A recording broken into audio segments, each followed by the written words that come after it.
안녕하세요. 알려준마 칼입니다. 안녕하세요. 이걸 꼭 해야 되는구나. 네. 오늘은 핑거 스미스의 마지막 녹화고요. 그리고 또 이게 제가 페미니즘으로 새 책을 다뤘는데 페미니즘의 주제도 마지막 시간이에요. 뭐뭐 다뤘었죠 저희가?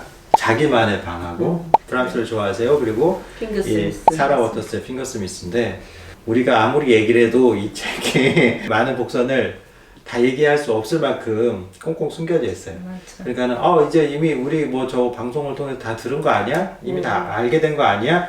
라는 생각을 전혀 안 하셔도 됩니다. 그래서 오늘 저희가 다룰 주제는 조금 여성들이 중심이 돼서 이렇게 활발히 소비되고 있는 것들 있잖아요. 네. 칙릿도 여기에 해당이 되겠죠? 네, 그렇죠. 칙릿하면 대표적으로 떠오르는 게 뭐가 있을까요? 여자의 성공?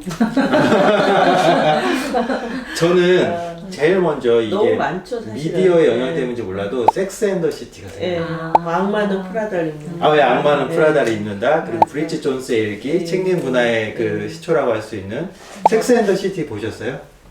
아 그래요? 안 보셨어요? 내 이름은 김삼순. 내 이름은 김삼순. 싱글즈. 요즘 최고의 그 책림 문화를 대변하는 그 컨텐츠 중에 최고는 에밀리 파리에 가다. 넷플릭스 전체 1위인데 완전히 그 클리셰라는 클리셰는 다 갖다 놨어요. 그런데도 불구하고 우리가 왜 욕하면서도 본다고 하잖아요. 네, 대리 만족인 거죠. 그러니까 그럼에도 불구하고 우리가 욕하면서도 보는 이유가 있을 것 같아요. 일단 여성이 주인공인 작품이 생각해보면 그렇게 많지가 않죠. 우리 문학에도 사실은 있죠. 네. 네, 한경은의 디디의 우산. 디디의 우산. 네. 황정은의 디디의 우산이 페미니즘 소설이라고 완전히 읽을 수는 없지만 그쵸. 그 안에 코드는 분명히 있는 것 같아요. 있죠. 네. 그러니까 어떤 사소한 그 사랑 이야기거든요. 네. 근데 감정들, 사나운 감정들이라든가 뭐 외부에서 느닷없는 다가오는 폭력들을 드러내고 있거든요. 근데 이거는 뭐 페미니즘 소설이다, 뭐 무슨 소설이다 이렇게 이름 붙이기 전에 어떤 여성의 관계성, 그러니까 칙릿 문학이라고 하면 다분히 여성의 뭐 성과 사랑, 결혼 이런 것들, 뭐 스타일 이런 것들 이야기하는데 디디의 우산도 그 중에 하나 칙릿 문학일 수도 있겠다. 거기서 흔히 보여주는 스타일들은 있죠. 예를 들어 주인공이 뭐 기자라든지 패션지 에디터라든지 아니면 성공을 할 만한 전문직에 있는 여성들. 그러니까 이게 여자들이 그냥 어떤 당당함 이런 것들 있잖아요. 꼭 정형화된 모습이 아니더라도. 거의 맞아요. 직업이 다 그런 전문직에 있는 여성들이. 그러니까 그쵸. 정연의 뭐 이거죠. 달콤한 나의 도시 거기에도 그 주인공이 무슨 편집 대행회사 그런데 근무하는 사람이잖아요. 그리고 이제 거기에서 이제 어떤 성물적인 것과 그 다음에 그 불안한 사회에서 자기 입지를 지키려고 하는 그 우뚝 서려고 하는 그 여성들의 모습 이런 것들을 유리천장을 깨려고 하는 그런 것들이 바로 어떤 틱릿 소설의 어떤 계보의 중요한 특이한 모습을 보여주는 것 어떻게 보면 요번에 뭐 이태원 클래스 같은 경우는 굉장히 여성이 굉장히 그 능동적으로 참여한 것 같아. 그 드라마도 그 보면. 캐릭터 그렇지만 결국은 남성이 주인공이 돼가지고 남성 캐릭터로 우뚝 서가지고 그 주변의 여성들은 옛날에 그런 페미니즘의 담론 이런 느낌이 들었어요. 주로 이제 조연에 머물렀다면은 칙릿 문화에 등장하는 여성들은 굉장히 주체적이다. 섹스 앤 더 시티에서도 주인공의 여성이잖아요. 그러니까 여성을 주인공으로 삼았는데 왜 전문적 여성들이 주로 많았냐? 저는 요 얘기를 하기 위해서 버지니아 울프 얘기를 해야 된다고. 그러니까 자기만의 방이 있고 돈이 있어야 우뚝 설 수 있다는 거죠. 발언권을 얻을 수 있다는 거죠. 이 핑거 스미스에서도요 유일하게 주변부가 아닌 여성이 있는데 석스비 부인이에요. 돈을 움켜쥐고 있기 때문에. 맞아요. 그리고 또 어떻게 보면 지금 20대 여성들이 가장 소비층이라고 보잖아요. 문화 콘텐츠를 가장 활발히 소비하는 층이 소비층이 20, 30대로 보는데 맞아요. 그 우리나라 출판 어떤 시장도 그 20, 30대의 어떤 성향에 따라서 이 판도가 많이 달라지기 때문에 맞아요. 어떻게 보면 출판도 이런 쪽으로 많이 좀 되고 있지 않나 이런 생각도 들어요. 그리고 그들이 뭘 원하는지를 알고 그게 맞춰서 되지 않다. 그러면 그 20대, 30대 여성들이 자기의 어떤 거 선망하는 직업, 그 직종에서 또 자기가 우뚝 서려고 하는 그런 서사를 만들어주는 게 바로 칭리. 자신의 언어로 어떤 세계를 해석하고 자신의 어떤 남성과의 관계, 어떤 관계에서 좀 자유로운 것들, 이것도 칭리의 하나의 주로 속하지 여태까지는 않나. 여성 콘텐츠는 의존적이었잖아요. 네, 남성 의존적이죠. 주인공의 네. 의존적이라든지 아니면 도움을 준다든지 네, 맞아요. 운명이 남성에 의해서 그 결정지어지는 그런 캐릭터들이 많았는데 네, 요거를 맞아요. 정면으로 깨가지고 네. 인기를 얻고 있는 웹소설이 있는데 그 중에 하나가 재혼황후, 재혼황후. 그리고 두 번째가 하렘의 남자들. 하렘의 보통 하렘은 여성 그 술탄 칼리프가 여성들을 네, 모아놓은, 네. 그러니까 후궁들을 모아놓은 완전 공간인데 뒤집어놨네요. 이 제목이 하렘의 남자들이잖아요. 여성들이 열광하겠는데요. 네, 열광합니다. 근데 네. 사실은 이렇게 이제 영화든 수술이든 이렇게 칭리 예술이 이제 문화가 막 만들어지고 있고 실제로 그러는데 저는 이렇게 봤어요. 그 왜 그럴까? 그런 현상이 왜 일어날까? 이렇게 생각해 봤을 때 지금 이제 우리 한국 사회의 20대, 30대의 모습을 보면 사실은 그건 약간 판타지 같아요. 그러니까 그곳으로 진입을 한 건 아니고 그렇게 본인이 되고 싶어 하는 어떤 환상을 그 영화나 소설에서 보여주는 거 아닌가. 그러니까 워너비 현상이라는 거죠. 네. 만약에 현실이 이미 네. 그 거기서 그 작품들에서 보여주는 그 현실이라면 굳이 그걸 꿈꿀 이유가 없다는 그렇죠. 거죠. 그렇죠. 네. 오히려 뭐 대학을 졸업하면 이제 대학 들어갈 때보다 더 무서운 취업이라는 게 있고 또 그 취업을 가까스로 해도 그 직장에서 여성으로서 살아남기가 굉장히 힘든 그렇죠. 그런 사회적인 구조를 가지고 있지 않습니까? 그리고 대학을 졸업했으나 끊임없이 학자금 대출을 갚아야 되고 현실은 사실은 오히려 어떤 그런 그 소설 속에 나오는 주인공들보다 엄청 팍팍하고 물론 그래요. 이제 그 20대들이 겪는 그 고민과 여러 가지 삶의 애환들은 뭐 남녀 구분 없이 다 동일하게 네. 있지만 그 안에 들어가면 또 여성이 겪어야 될 보이지 않는 허들과 네. 이 천장이 있다는 거. 예. 그렇기 때문에 이런 작품들을 통해서 그 판타지를 소비하고 대리만족을 충족하는 것 느끼지 같아요. 않는 예. 거예요. 그러니까 내가 그렇게 되고 싶고 네. 저렇게 당당하게 우뚝 쏘고 싶은데 그렇지 못한 사람이 사실 더 많죠 현실에서. 그러니까 그것들이 굉장히 유동적이고 좀 다면적인 어떤 세계를 보는 힘들이 있어야 돼요. 그러니까 여성이든 남성이든 어떤 구분하지 않고 그랬을 때 어떤 양성 평등 사회라든가 어떤 소비 문화에서도 어떤 그러잖아요. 성형을 하면 무조건 또 안 이뻐 이런 것도 저는 성형을 해도 나름대로 합리적이고 나름대로 만족해하면서 사는 것들 그런 것도 나는 굉장히 여성으로서 칭리스 하나의 자신감이라고 생각하고 또 내가 성형을 안 해갖고 자신감 있을 땐 더 좋은 거겠죠. 근데 저는 성형도 무조건 나쁘다. 그게 또 남성의 시각이 많이 들어있는 것 같아요. 그래서 그런 부분도 저는 좀 생각을 해봤어요. 그러니까 예뻐지고 싶어하는 욕망은 남자 여자나 다 있는데 그러면서도 그걸 감추려고 하는 그 의도가 왜 생기냐를 들여다보면 여성은 정숙해야 되고 여성은 자신의 욕망을 함부로 드러내지 말아야 된다는 어떤 그런 관념들이 있기 때문에 그러니까 그런 걸 숨기려고 하는 거 아닌가라는 생각도 들고 나 자신 이쁘면 되는 거죠. 그렇죠. 근데 그러니까 우리는 누군가가 잘 보이고 싶고 누군가가 이성하게 잘 보이고 싶고 이런 네. 것들이 좀 강해서 네. 그리고 또 자기 만족을 위해서도 성형을 할 수 있잖아요. 그러니까 저는 그거 자체로 당당해지는 사회가 또 정상적인 사회가 아닌가? 그쵸? 라는 생각을 합니다. 그러니까 어쨌든 이 사회적인 편견이라는 것은 빅토리아 시대도 있었고 지금도 존재를 해요. 근데 변화라는 거 있죠. 변화. 그러니까 이 변화라는 것이 그냥 하루아침에 자고 났더니 확 세상이 뒤집혀져 있진 않죠. 근데 그렇죠. 조금씩 아주 우리가 알지 못하게 눈치채지 못하게 변화하는 과정은 있다고 봐요. 그래서 확실히 저희들 20대 때보다 지금 20대들이 훨씬 더 활기차고 훨씬 더 자기 자리를 잘 찾아가는 거는 네. 사실인 것 같아요. 이게 사실은 페미니즘 소설이라의 범주에 물론 넣자면 넣을 수도 있겠지만 레즈비언의 사랑 얘기잖아요. 그것도 있죠. 예. 그게 그리고 또 사라 워터스가 전공이 이제 빅토리아 시대 레즈비언과 게이에 대한 문화에 대한 그거를 받았으니까. 네. 그래서 저는 요 얘기를 조금 하자면은 제가 여태까지 본 레즈비언 영화라고 할게요. 영화를 예를 들게요. 그래서 제일 정말 괜찮았다고 느꼈던 거는 캐롤이었어요. 찰스 디킨스 말고 패트리샤 하이스미스가 쓴 원작 소설이 있어요. 크리스마스 캐롤이 아니에요. 예, The Price of Salt라는 게 있는데 정말 레즈비언 간의 사랑이 이렇게 아름다울 수 있구나라는 거를 알게 해준 영화입니다. 찾아보겠습니다. 우리 김쌤은 정말 다양한 콘텐츠를 많이 가지고 계세요. 네. 두 분은 레즈비언 작품들로 이렇게 인상이 남는 작품이 있어요? 아까 디디에 우산 말씀하셨고. 네.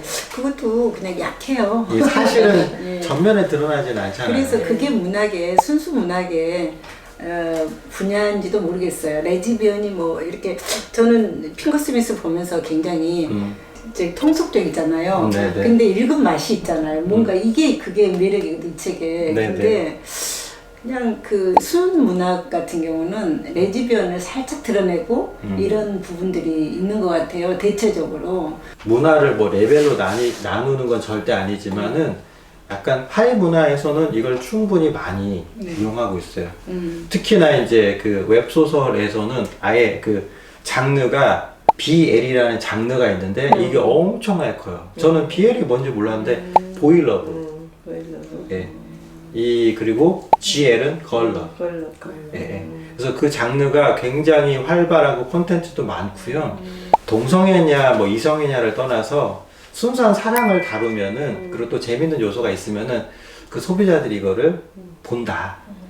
근데 제가 핑거 스미스 보면서 내가 만약에 같은 동성애 여자 나를 좋아한다고 다가왔을 때 어떻게 해야 할까? 그 상상을 많이 해봤어요. 맞아요. 정말 나는 가만히 있는데 저쪽에서 네가 너무 좋아. 이러면서 다가와가지고 뭔가 스킨십도 하고 했을 때 어떻게 될까?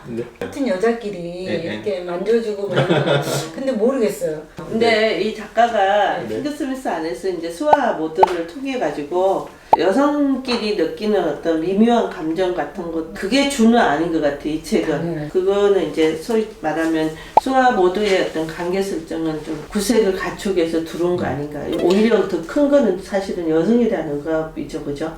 그렇죠. 그렇지만 레즈비언도 그러니까 다면적인 합법을 지금 보여주고 있는 거죠. 다양한 합법들. 레즈비언의 사랑이든 여성 간에 뭐든지 간에 중요한 건 자유 아닌가?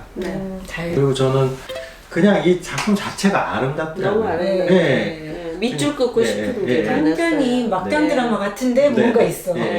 그래서 세라 워터스가 빅토리아 시대의 게이 레즈비언 문화에 대해서 전공한 것도 그냥 거기서 느낀 어떤 매력을 느껴서 그걸 우리와 함께 독자와 함께 공유하고 싶어서 글을 쓴 거라는 생각이 들고요. 여기서 이 속에 왕성한 담론이 들어있는 것 같아요.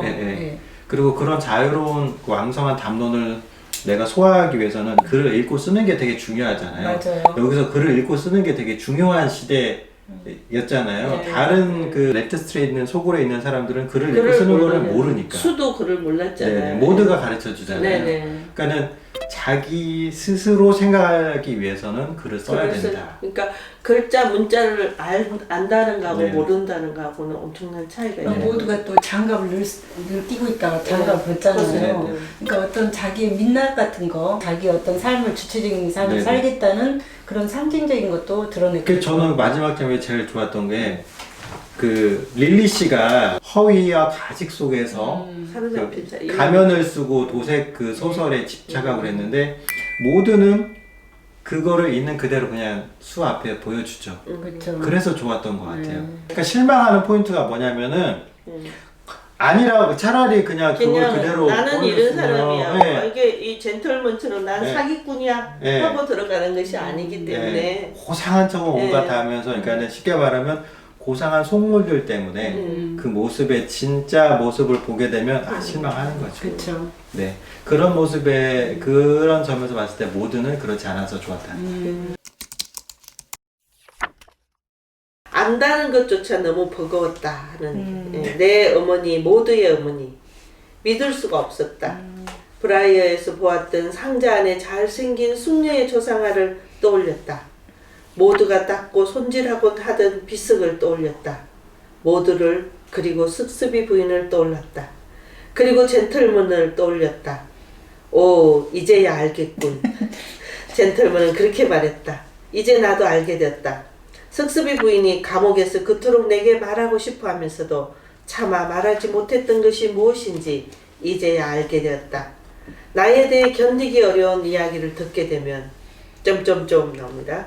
왜 부인은 이 비밀을 그토록 오래 간직했던 것일까?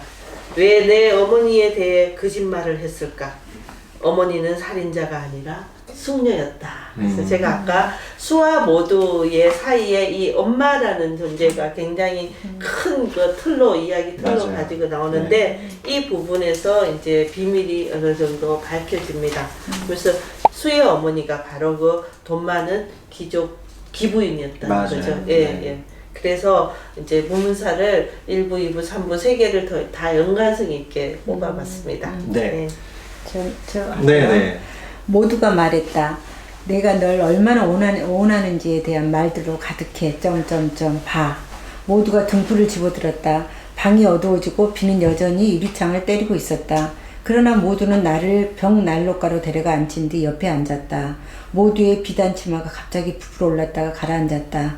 모두는 등불을 바닥에 내려놓고 종이를 평평하게 폈다. 그리고 자기가 쓴 글자들을 하나하나 보여주기 시작했다.